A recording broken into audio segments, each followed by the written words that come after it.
स्वागत है आप लोग का बायो कॉमर्स क्लास में। आज आप लोग का बिजनेस इकोनॉमिक्स एंड एनवायरनमेंट का एग्जाम था 23 से 27 वालों का। तो आइए उसका आंसर की देख लेते हैं। ठीक है, तो पहला जो आपका कंपलसरी आता है ऑब्जेक्टिव क्वेश्चन है, पार्ट ए में आता है, जिसमें 10 क्वेश्चन होते हैं। एक क्वेश्चन 2 मार्क्स का रहता है, तो 20 मार्क्स है। ठीक है, तो पहला क्वेश्चन आप देख सकते हैं क्या आया था आपको, business economics is micro macro या फिर बोथ। तो बहुत बच्चे इसमें क्या किए होंगे कि बोथ मार के चले आएंगे।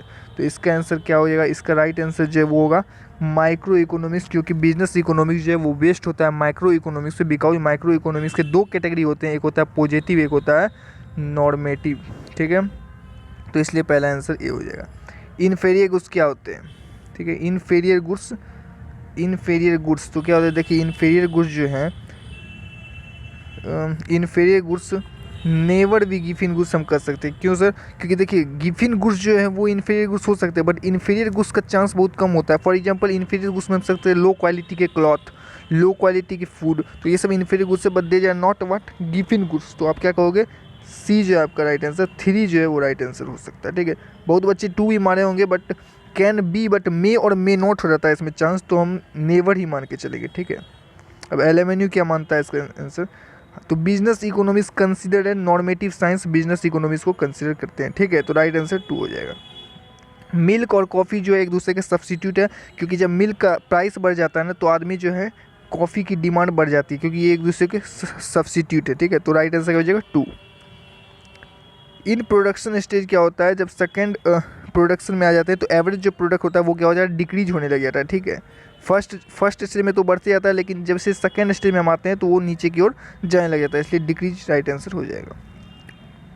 Under monopoly cross elasticity demand क्या होता है, 0 हो जाता है। ये हमने इंपॉर्टेंट क्वेश्चन में बताया भी था, VVI MCQ में, ये वही क्वेश्चन है। According to modern theory wages it is determine, तो क्या हो जाएगा 3 जो है राइट आंसर हो जाएगा, demand and supply of labour. The concept of quasi rent किन्होंने दिया है सर, एल्फ्रेड मास्टर ने दिया है। ठीक है, एल्फ्रेड मास्टर जो है राइट आंसर हो जाएगा। The shape of iso product curve, iso product curve को आइसो कॉन्ड कर्व भी कहा जाता है, जिसका जो शेप क्या होता है, कॉनकेव शेप होता है। ठीक है, concave shape. Which of the following another term of net national product at factor cost, मतलब नेट नेशनल प्रोडक्ट का फैक्टर कॉस्ट किसे कहते हैं, नेशनल इनकम राइट आंसर हो जाएगा। ठीक है, राष्ट्रीय आय। पार्ट बी में कितने क्वेश्चन बनाए थे, 4 क्वेश्चन बनाए थे सर। ये क्वेश्चन हमने बता दिया था, इंपॉर्टेंट क्वेश्चन, पहले गेस को क्वेश्चन। हमने ये भी क्वेश्चन आपको बताया था, डिफाइन मोनोपोली याद करके जाइएगा, आपको आ गया। हमने आपको बोला था थ्योरी ऑफ रेंट पढ़ के जाइएगा, theory of rent and theory of wages, तो थ्योरी ऑफ रेंट पूछ दिया। और नेशनल इनकम पे हमने बताया था कि नेशनल इनकम क्या होता है और उसे मेजर करने के लिए जो मेथड यूज होते हैं। ये चारों क्वेश्चन हमने बता दिया और वो चारों आ गए, और आप चारों बनाओगे तो आपको नंबर भरपूर मिलेंगे। ये दोनों हमने नहीं बताया था, बट 4 बनाना था, तो आपको 4 हमने बता दिया था इंपॉर्टेंट क्वेश्चन में पहले ही। नेक्स्ट यहाँ पर आपको 3 क्वेश्चन बनाने थे, और हमने ये क्वेश्चन पहले आपको इंपॉर्टेंट बता दिया था, हमारा क्वेश्चन नंबर 1 ही यही था। ठीक है, ये भी हमने क्वेश्चन बना दिया था, परफेक्ट कंपटीशन क्या होता है और प्राइस कैसे डिटरमाइन होती है, ये भी हमने बता दिया था।